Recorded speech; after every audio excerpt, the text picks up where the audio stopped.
ज़ीनत के घर में लगी आग, जानी और माली नुकसान कितना हुआ, आखिर आग किस वजह से लगी है और अम्मी का झूठ और ज़ीनत का झूठ क्यों पकड़ा गया है। आखिर इन लोगों को झूठ बोलने की वजह क्या थी, क्या ज़रूरत थी जो कि इन लोगों ने इतना बड़ा झूठ बोला है।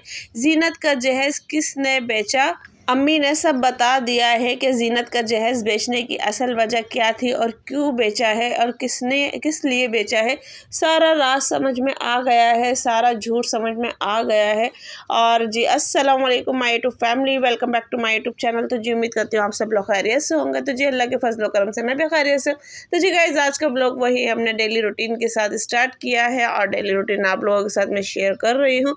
और यहाँ पे हम सेहरी का और एहतमाम कर रहे हैं और नेक्स्ट डे की मेरी वीडियो है तो वो सारी मैं आप लोगों के साथ शेयर कर रही हूँ। तो फिलहाल आप लोगों की मतलब कि जो भी बातें होती हैं या फिर जो भी कमेंट्स होते हैं मैं सब रीड करती हूँ और उस पर रिप्लाई भी देती हूँ आप लोगों को। पर आप लोग कमेंट्स प्लीज़ पहले पूरी वीडियो देखा करें फिर कमेंट्स किया करें।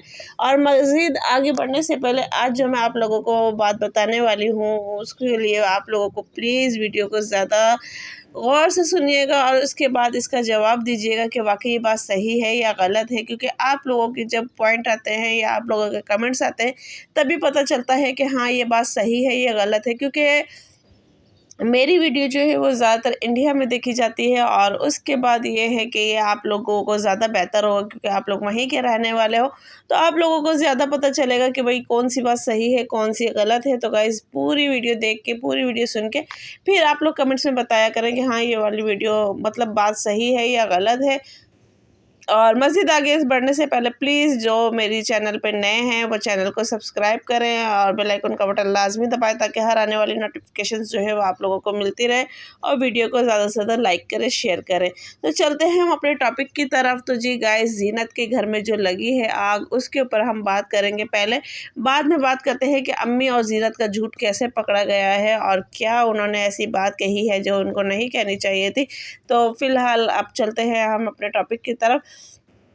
तो जी गाइस जैसे कि आप लोगों ने देखा कल की वीडियो में ज़ीनत ने बताया कि उसके साथ रोज़ कुछ ना कुछ हादसात हो रहे हैं, कभी कुछ कभी कुछ।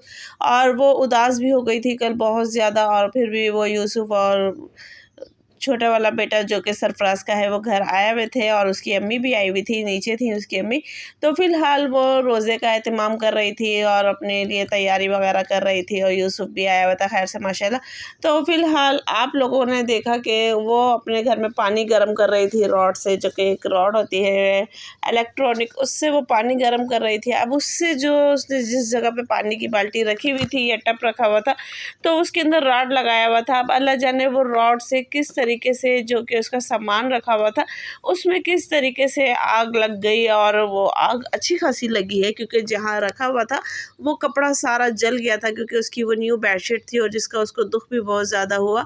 तो रोज़े के टाइम बिल्कुल रोज़े के टाइम ये आग लगी है तो वो रोज़े के बजाय रोज़ा खोलने के बजाय अपनी वो आग बुझाने में लग गई थी क्योंकि ज़ाहिर बात है वो पानी उस पर डाल रही थी तो आग बहुत ज़्यादा थी। आप लोग खुद भी देखी होगी आप लोगों ने वीडियो में, और अगर नहीं देखी तो आप लोग ज़ीनत की वीडियो पे देख सकते हैं कि काफ़ी अच्छी आग लगी थी।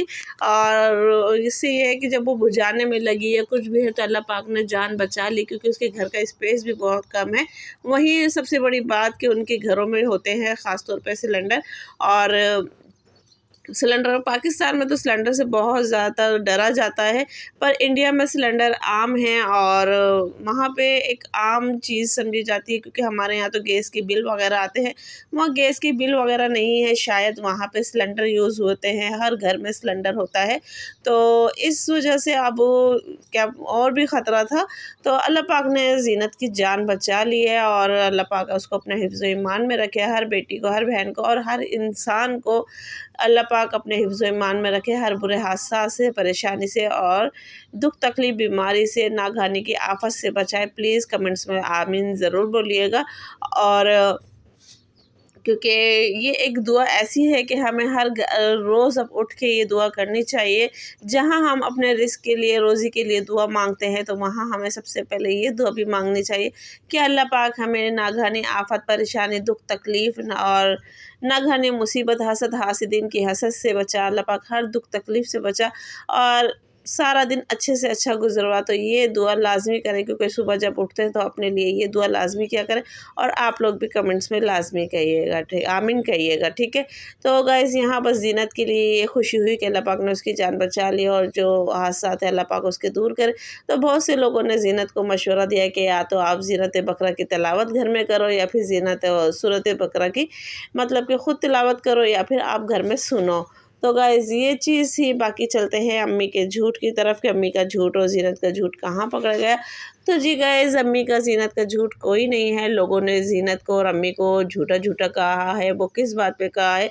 क्योंकि जीनत के पर ये भी इल्ज़ाम लगाया कि जीनत के घर वालों पे ये भी इल्ज़ाम लगाया कि जीनत का जहेज़ बेच दिया। जीनत का जहेज़ कहाँ है?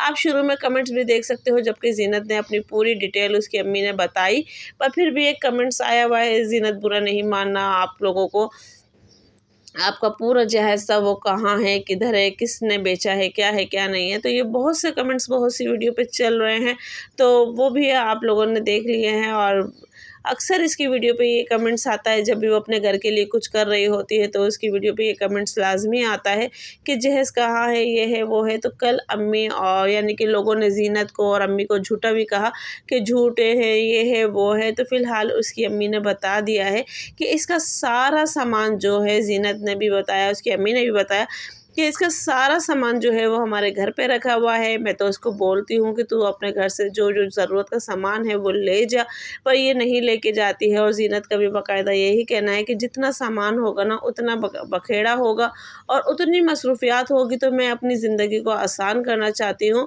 और मैं नहीं चाहती कि मैं इन चीज़ों के चक्कर में बहुत ज़्यादा पड़ूँ। हाँ, जिस चीज़ की मुझे ज़रूरत होती है वो मैं ले लेती हूँ, और बाज़ार से छोटी मोटी चीज़ होती है तो उसकी अम्मी ने बताया कि ये छोटी मोटी चीज़ें भी जो हैं वो इसके पास रखी हुई हैं, क्योंकि इसका जहेज़ का माशाल्लाह बहुत सामान था, पर ये अब उसमें नहीं घुसना चाहती और बखेड़े की वजह से। तो ये है कि बस ये जो ज़रूरत होती है इसको वो बाज़ार से ले लेती है और अपना काम चला लेती है। और जो घर में डब्बे वगैरह रखे हुए हैं किचन में इसके, वो कह रही है जीनत के, इसका भी ये मैंने आधा सेट उठाया है। इसके बड़े बड़े डब्बे जो है वो भी अभी तक मेरे रखे हुए हैं। और उन डब्बों के बारे में काफ़ी लोगों ने पूछा भी है कमेंट से कि कहाँ से लिया था, कैसे लिया था, कितने का लिया था। तो जी गाइज़, वो जब जीनत के यानी कि रियाज़ गया था अपनी अम्मी के साथ, तो रियाज़ और सरफराज थे शायद, तो जब वो जहेज़ लेने गए थे, बर्तन लेने गए थे, तो ये डब्बे उसी दौरान लिए गए थे। और डब्बे वाक़ई बहुत प्यारे हैं, बहुत अच्छे हैं, बहुत खूबसूरत है। और इंडिया में इस तरह के डब्बे ज़्यादातर यूज़ होते हैं, पाकिस्तान में तो बहुत कम यूज़ होते हैं, और अगर होते भी हैं तो या फिर मेमनों के घर में होते हैं, या फिर बस मेमनों के घर में ज़्यादा होते हैं, या फिर जो इंडियन होंगे उनके घर में ज़्यादा होते हैं। बाकी जो आम लोग हैं उनके घरों में ज़्यादातर प्लास्टिक के यूज़ होते हैं। तो गाइज़, ये वाले डब्बे जो बड़े बड़ा राशन रखते हैं, यानी कि इस पे स्टॉक रखते हैं ना राशन का, तो उनके घर में हमेशा प्लास्टिक के आप लोगों को मिलेंगे। बाकी जो स्टील के इनके हैं तो वो ज़्यादातर इंडिया में ही आप लोगों को मिलेंगे, या फिर पाकिस्तान में जो इंडियन रहते हैं और उनके घरों में, या फिर मेमन बिरादरी जो पे है, कास्ट है, उनके घरों में ज़्यादा मिलेंगे। तो फ़िलहाल बहुत अच्छे लग रहे थे ये डब्बे, और यहाँ अम्मी ने और जीनत ने सारी सच्चाई बता दी है कि भाई मेरा सारा सामान है, कोई ऐसा मसला नहीं है, कोई ऐसा इशू नहीं है। बस मुझे इतनी चीज़ों की ज़रूरत नहीं है, ना ही मैं अपनी ज़िंदगी को इतना मुश्किल करना चाहती हूँ। और आप लोगों के लिए एक गुड न्यूज़ ये भी है कि माशाल्लाह माशाल्लाह अल्हम्दुलिल्लाह सरफराज का चैनल वापसी आ गया है, उसको मिल गया है, और जो भी उसका इशू था वो ख़त्म हो गया है। और अब सरफराज ने क्या करना है, क्या नहीं करना है, शायद सरफराज को अब सबक मिल चुका है कि उसको आगे क्या करना चाहिए, क्या नहीं करना चाहिए। तो अब इंशाल्लाह वो अपने लिए जो सोच रहा था, अब वो जल्दी सोचेगा कि मुझे क्या करना चाहिए, क्योंकि मुझे अब इस चैनल के ऊपर डिपेंड नहीं रहना चाहिए, क्योंकि ये चैनल उसके हाथ से जाते जाते रह गया है। तो गाइज़, इसके लिए हम सरफराज के तहे दिल से खुश है कि अल्लाह पाक ने उसकी जो भी मुश्किल थी चैनल की वो दूर की और उसकी चैनल के लिए आसानी की, क्योंकि ज़ाहिर बात है जब वो उसके लिए इस टाइम ये चैनल बहुत ज़्यादा कीमती है, बहुत ज़्यादा कीमती है।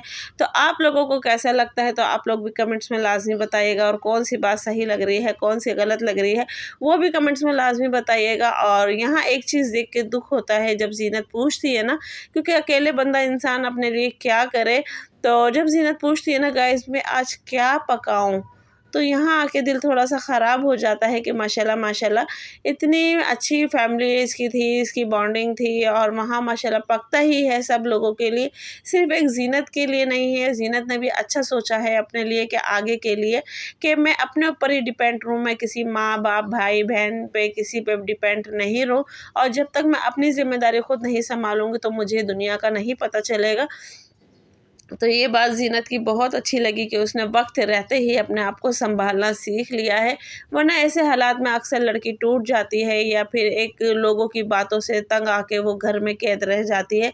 तो यहाँ ज़ीनत का जो भी था इशू वो मुझे बहुत अच्छा लगा, और जो भी उसका मतलब कि सोच थी, माइंड था, मुझे बहुत अच्छा लगा। तो गाइज़ ये थी वीडियो आज की। वीडियो पसंद आए तो वीडियो को ज़्यादा से ज़्यादा लाइक कीजिएगा, शेयर कीजिएगा, बेल आइकन का बटन लाज़मी दबाइएगा ताकि हर आने वाली नोटिफ़िकेशंस आप लोगों को मिलती रहे। और एक और बात कि ज़ीनत जो कह रही थी और उसके घर वाले जो कह रहे थे, हाँ ये भी अम्मी का एक झूठ है कि ज़ीनत किसी काम में लगी हुई है, ज़ीनत ऑनलाइन काम कर रही है। तो ज़ीनत ने जिस दिन उसकी फर्स्ट वीडियो आई थी अभी न्यू, तो उसने उसमें बताया था कि मैं ऑनलाइन काम कर रही हूँ, और दूसरी वीडियो में भी बताया, तीसरी चौथी में अब वो रेगुलर वीडियो डाल रही है, पर अब उसका कोई ऐसा नहीं पता कि वो क्या काम कर रही है, क्या काम नहीं कर रही है।